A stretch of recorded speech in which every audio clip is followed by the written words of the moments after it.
Welcome to yoga class.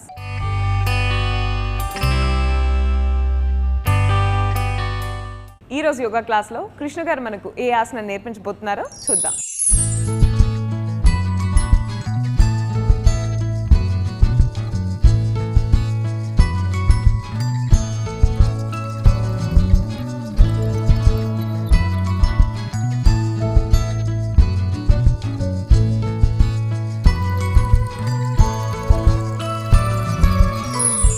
నమస్తే.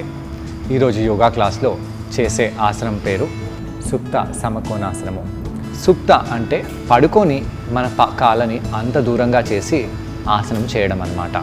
ఈ ఆసనము లేదా ఇలాంటి ఒక ఆసనము మనం ఇంతకు ముందు ఒక ఎపిసోడ్లో చేశాము. ఆ ఆసనానికి ఈ ఆసనానికి కొద్దిగా తేడా ఉంటుంది. ఈ ఆసనం ఎలా చేయాలి, దీనికి వార్మప్ ఏంటో తెలుసుకుందాము. ముందుగా మనము వార్మప్ చేద్దాము. వార్మప్ చేయడానికి మనము ఇలా సుఖాసనంలో కూర్చొని ముందుగా ప్రాణాయామం చేద్దాము. మీ కుడి ముక్కు రంధ్రాన్ని మూసివేసి ఎడముక్కు ముక్కు రంధ్రంతో శ్వాస తీసుకోండి.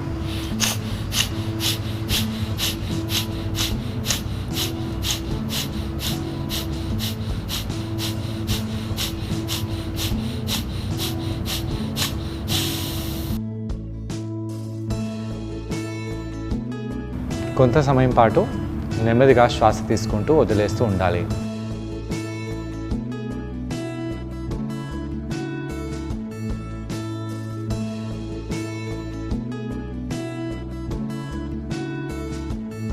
ఇప్పుడు అదే కుడి చెయ్యి చిటిక వేలుతో ఉంగరం వేలుతో మీ యొక్క ఎడమ ముక్కు రంధ్రాన్ని మూసివేసి కుడి ముక్కు రంధ్రంతో శ్వాస తీసుకోండి.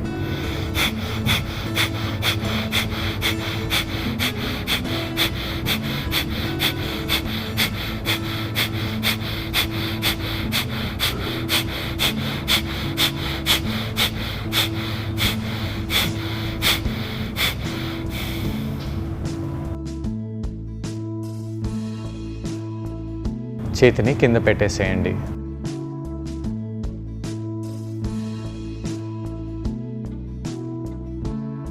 నెమ్మదిగా మీరు శ్వాస తీసుకుంటూ శ్వాస వదిలేస్తూ ఉండండి. దీని తర్వాత కళ్ళని తెరవండి. ఇప్పుడు మనము రెండు కాళ్ళని ఈ విధంగా స్ట్రెచ్ చేద్దాము. స్ట్రెచ్ చేసి కాళ్ళ వేలని ముందుకు మన వైపు, ముందుకి మన వైపు చేద్దాము.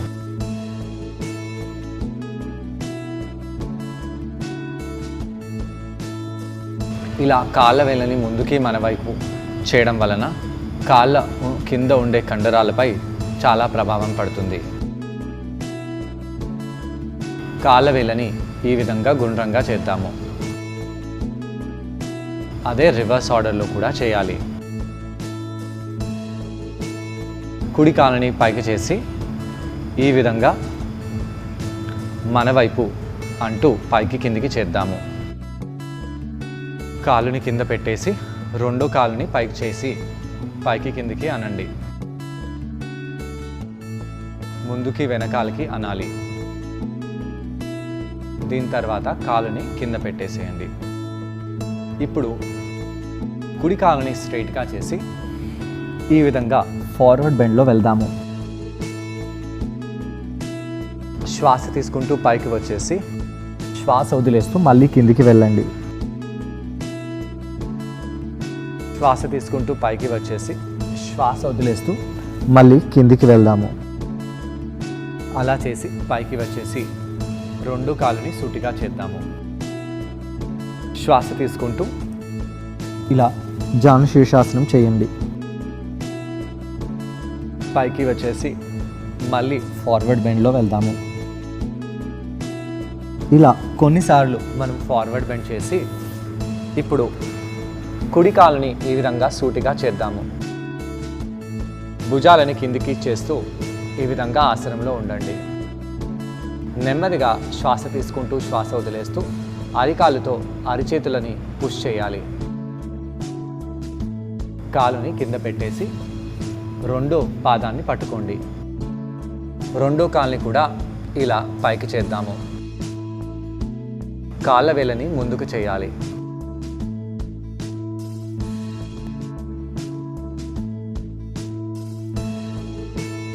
కాలుని కింద పెట్టేసేయండి. ఈ విధంగా రెండు వైపులా స్ట్రెచ్ చేసి ఇప్పుడు పాదాలని ఈ విధంగా దూరంగా చేద్దాము. దూరంగా చేసి మనము ఫార్వర్డ్ బెండ్ అవ్వడానికి ప్రయత్నించాలి. మోచేతులు మ్యాట్కి తగిలేలాగా తీసుకొస్తూ కాళ్ళ వేలని మీ వైపు లాగుతూ కిందికి వెళ్ళడానికి ప్రయత్నించండి. కుడి చేయితో మీ ఎడమ పాదాన్ని పట్టుకొని కిందికి వెళ్ళండి. ఎడమ చేయితో కుడి పాదాన్ని పట్టుకొని ట్విస్ట్ అవ్వండి. మళ్ళీ మొదటిసారి ట్విస్ట్ అవ్వాలి. రెండో వైపు ట్విస్ట్ అవ్వాలి. ఇలా ట్విస్ట్ అయిపోయి తొందరగా మీ కాళ్ళని దూరంగా చేస్తూ ఇంకా ఎంత కిందికి రాగలితే అంత కిందికి వెళ్ళండి. ప్రాచీన కాలంలో ఇలా వీపుని గుండ్రంగా చేసి ఈ ఆసనం చేసేవారు. మోడర్న్ టైమ్స్లో వీపుని ఫ్లాట్గా చేసి కిందికి వెళ్ళేవారు. వీపులో ఈ యొక్క భాగంలో స్ట్రెచ్ చేస్తూ ఈ యొక్క భాగాన్ని ఫ్లెక్సిబుల్గా చేసుకొని మనము కిందికి వెళ్తే ఫ్లాట్గా వెళ్ళొచ్చు. ఈ యొక్క భాగాన్ని గుండ్రంగా చేస్తూ కిందికి వెళ్ళేవారు. ఇలా ఆసనం చేసి మనము అధోముఖ శ్వానాసనంలో వెళ్దాము. ఒక కాలుని ఇలా పెట్టి మీరు ఈ విధంగా స్ట్రెచ్ చేయండి. రెండో వైపు కూడా స్ట్రెచ్ చేయాలి. మళ్ళీ మొదటి వైపు స్ట్రెచ్ చేయండి. రెండో వైపు కూడా స్ట్రెచ్ చేయండి. ఈ విధంగా రెండు వైపులా మీరు స్ట్రెచ్ చేస్తూ ఉండాలి. అలా స్ట్రెచ్ చేసి నెమ్మదిగా కింద కూర్చోండి. ఇప్పుడు పూర్తిగా సమకోణాసనం చేద్దాము. కాళ్ళని ఇలా విశాలంగా చేస్తూ కాళ్ళ వేలని మన వైపు లాగుతూ మీరు ఇలా కూర్చోవాలి. 180 డిగ్రీలు వచ్చే వరకు నెమ్మదిగా మీరు కాళ్ళని దూరంగా చేసి కూర్చోవచ్చు. దీనికి చాలా వావం అవసరము. అందరూ 180 డిగ్రీలు చేయలేరు. మీరు కనీసం 120 డిగ్రీల కంటే ఎక్కువగా కూడా మీ కాళ్ళని విస్తరించుకుంటే చాలా మంచిది. ఇలా కాళ్ళని దూరంగా చేసినప్పుడు కాళ్ళ కింద ఉన్న భాగము మోకాలు లోపటి భాగంలో కాళ్ళ కింది భాగంపై బాగా స్ట్రెచ్ పడుతుంది. ఆ స్ట్రెచ్ని మీరు గమనిస్తూ ఈ ఆసనాన్ని చేయాలి.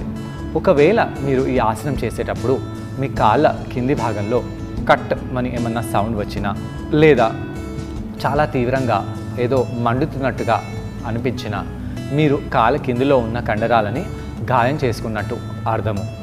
అలా గాయాలని చేసుకోకుండా జాగ్రత్తగా మీరు ఆసనాన్ని చేయాలి. ఇప్పుడు మనం ఈరోజు చేసే ఆసనం చేయబోతున్నాము. ఈ విధంగా పడుకోండి. పడుకొని తొడలని ఈ విధంగా విస్తరించాలి. కావాలంటే కాళ్ళ వేళ్ళని పట్టుకొని ఇలా సూటిగా చేద్దాము. అక్కడ నుంచి ఒక కాలుని మీరు ఈ విధంగా సైడ్లో తీసుకొని వచ్చి ఇంకో మోకాల్ని ఫోల్డ్ చేయండి. ఎలాంటి స్ట్రెచ్ అనుభవిస్తున్నారో గమనించండి. కొంత సమయం పాటు అలా ఉండండి. చాలా తీవ్రంగా పెయిన్ అనిపిస్తే కాలుని ఫోల్డ్ చేయవచ్చు. కొంత సమయం తర్వాత మళ్ళీ ఆ కాలుని స్ట్రెచ్ చేయండి. ఇక్కడ ఉండాలి. కుడి కాలుని ఫోల్డ్ చేయండి. ఎడమ పాదాన్ని కూడా అదే విధంగా మనము 2-3 సార్లు స్ట్రెచ్ చేద్దాము. అలా చేస్తూ ఇప్పుడు మనము 2 పాదాలని విశాలంగా ఇలా స్ట్రెచ్ చేయాలి. స్ట్రెచ్ చేస్తూ కాళ్ళని తొడలని స్ట్రైట్గా చేస్తూ ఇలా పైకి రావాలి. ఇంతకు ముందు ఎపిసోడ్లో మనము పడుకొని ఈ విధంగా కాళ్ళని స్ట్రైట్ చేశాము. ఈరోజు నా తలని పైకి లేపి ఈ విధంగా కాళ్ళని స్ట్రెచ్ చేయబోతున్నాను. కాళ్ళ వేళ్ళని మన వైపు లాగుతూ ఇలా తొడలని స్ట్రెచ్ చేయాలి.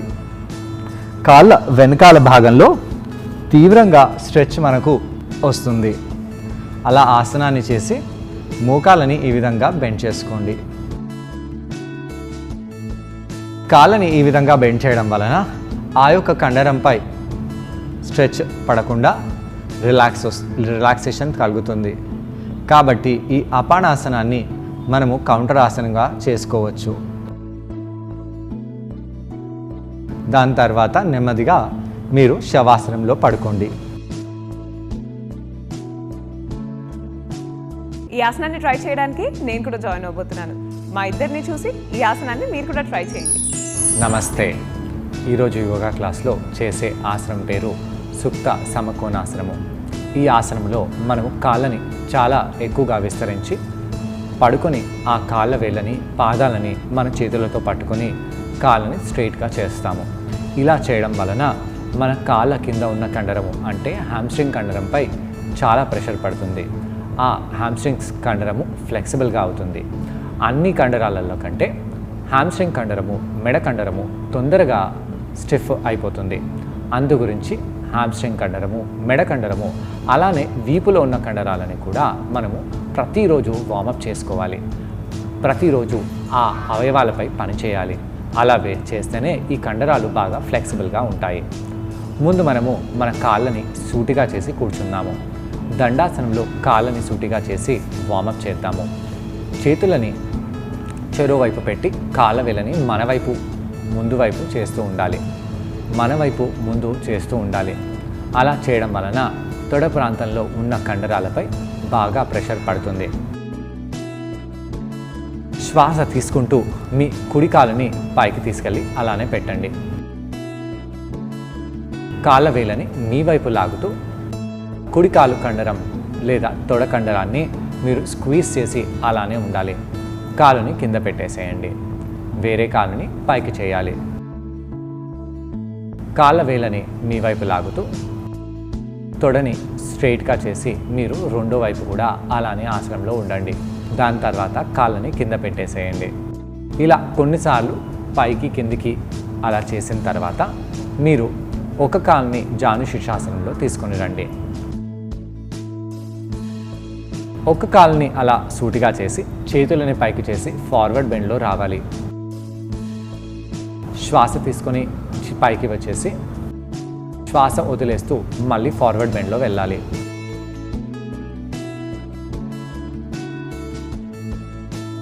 శ్వాస తీసుకుంటూ పైకి రండి. చేతులని కింద పెట్టేసేయండి. పైకి వచ్చేసి రెండో వైపు కూడా ఈ ఆసనం చేద్దాము. చేతులని పైకి చేస్తూ ఫార్వర్డ్ బెండ్లో వెళ్ళాలి.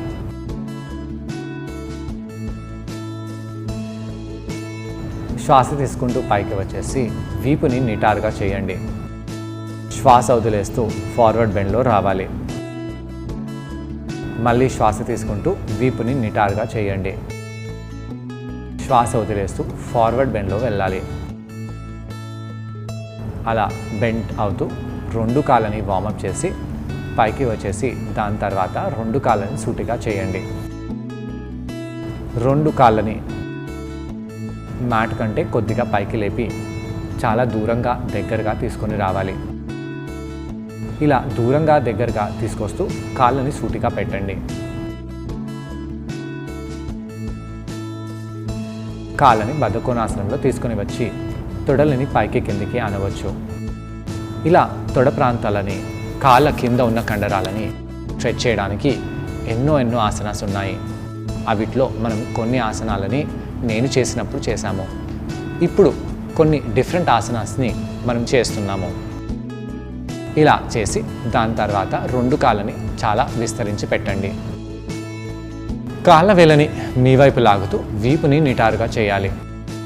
మోకాలు కింద ఉన్న కండరంపై ప్రెషర్ పడేలాగా చూడండి. రెండు చేతులని పైకి చేస్తూ ఒకవైపు బెండ్ అవ్వాలి.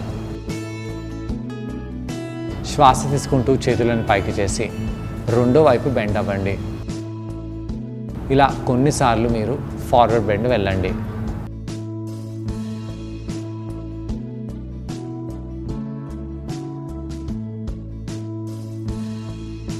ఇలా కుడి తర్వాత ఎడమవైపు తర్వాత కుడివైపు చేసి కుడి పాదాన్ని ఎడమ చేతితో పట్టుకోండి. రెండో వైపు చేయండి. ఇలా రెండు వైపులా 20 నుంచి 30 సార్లు చేద్దాము.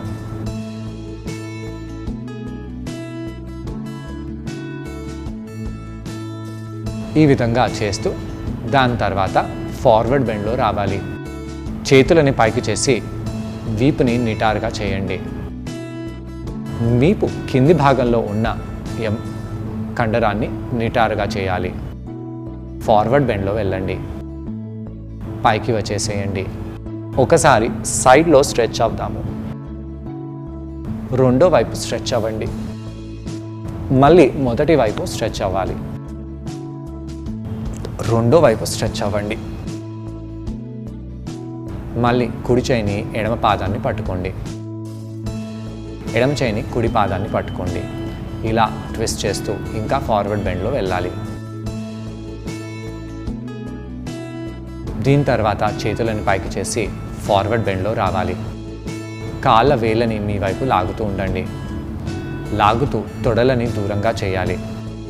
దూరంగా చేస్తూ ఇంకా ముందుకు బెండ్ అవ్వాలి. ఇంకా ముందుకు బెండ్ అవ్వాలి. ఇంకా ముందుకు బెండ్ అవ్వాలి. మోచేతులు మ్యాట్కి తగలాలి. తల మ్యాట్కి తగలాలి. ఆ విధంగా మీరు సమకోణాసనం చేయాలి. పైకి వచ్చేసేయండి. కాళ్ళు అలానే పెట్టి చేతులు తొడల మధ్యలో పెట్టి మీ పృష్ఠభాగాన్ని ముందుకు తీసుకొని రండి. తొడలని ఇంకా దూరంగా చేయండి. ఇంకా దూరంగా చేయండి. ఇంకా దూరంగా చేయండి.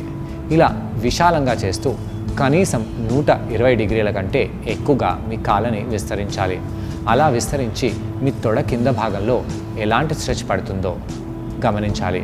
ఇలా చేసినప్పుడు మోకాలు ఫోల్డ్ చేయడం కానీ, లేదా తొడని పైకి లేపడం కానీ, లేదా కాళ్ళ వేళ్ళని బయటికి లోపలి వైపు చేయడం కానీ అవన్నీ చేయకూడదు. దాంతో తొడ కింద పడే ప్రభావం అంతా తగ్గిపోతుంది. దీని తర్వాత మీరు నెమ్మదిగా వీపుపై పడుకోండి. కుడి కాలుని పైకి లేపి బొటన వేలుని పాదం చేయితో పట్టుకోవాలి. అలా చేసి కుడి కాలుని కంప్లీట్గా కుడివైపు తీసుకెళ్ళండి. ఇక్కడ కొంత సమయం పాటు ఉండాలి. తొడ స్ట్రైట్గా అయ్యేలాగా మనము స్ట్రెచ్ చేస్తూ ఉండాలి. ఉతిత పాదాంగుష్టాసనం లాగా ఇది సుప్త పాదాంగుష్టాసనము. అయితే ఉతిత అంటే నిలబడి చేసినప్పుడు కష్టంగా ఉంటుంది కాబట్టి మోకాల్ని బెండ్ చేసినా పర్వాలేదు.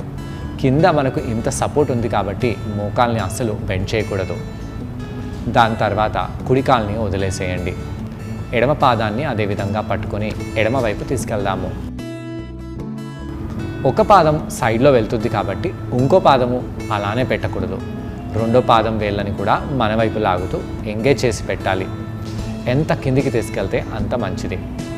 ఇలా చేసి మీరు మోకాళ్ళని ఫోల్డ్ చేసి 2 కాళ్ళ వేళ్ళని పట్టుకోవాలి. 2 కాళ్ళ వేళ్ళని బొటన వేలుతో పట్టుకొని 2 కాళ్ళ బొటన వేళ్ళని పట్టుకొని 2 కాళ్ళని చెరో వైపు దూరంగా చేద్దాము. మోకాలు బెండ్ అస్సలు కాకూడదు. స్ట్రైట్గా చేయాలి. అలా చేస్తూ 2 చేతులని 2 కాళ్ళని దూరంగా చేయాలి. ఇంకా ఎక్కువగా దూరంగా చేయండి. ఇంకా ఎక్కువగా దూరంగా చేయండి. ఇంకా ఎక్కువగా దూరంగా చేయండి. అసలు 180 డిగ్రీలుగా మీ కాళ్ళని విస్తరించి ఈ ఆసనాన్ని చేయగలుగుతారు.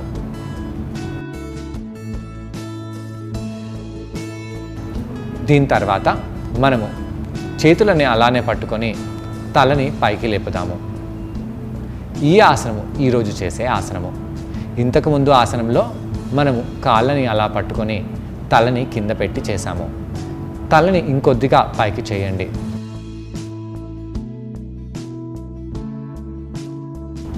దీని తర్వాత తల కింద పెట్టేసి మీరు 2 మోకాలని ఫోల్డ్ చేయండి. ఈ ఆసనం పేరు సుప్త సమకోణాసన. ఈ ఆసనం చేయడం వలన కాళ్ళ కండరాలకు చాలా మంచిది. తొడలకు నడుం భాగానికి చాలా మేలు చేస్తుంది. అలాగే వెన్ను క్రింది భాగానికి చాలా మంచిది. తొడలని పట్టుకోండి.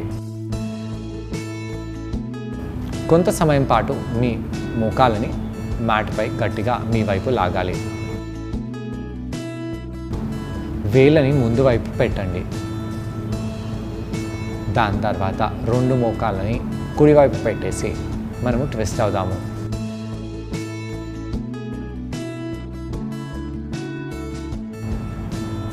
దీని తర్వాత 2 మోకాలని వేరే వైపు తీసుకొని రండి.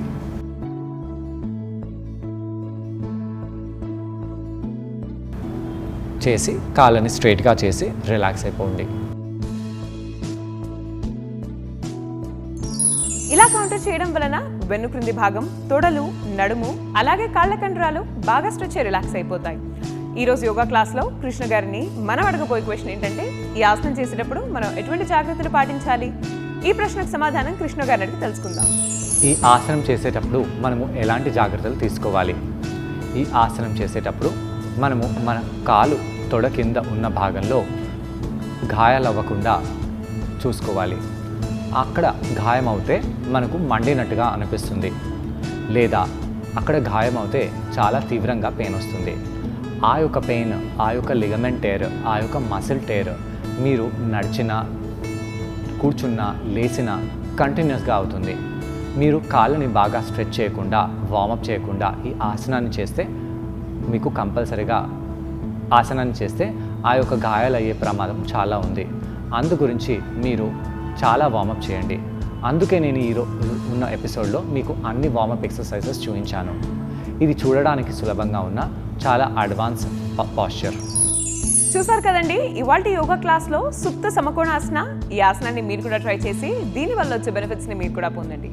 తిరిగి రేపటి యోగా క్లాస్లో మరొక ఆసనంతో మరికొన్ని బెనిఫిట్స్తో మళ్ళీ కలుసుకుందాం. అంతవరకు stay fit and be healthy. Bye.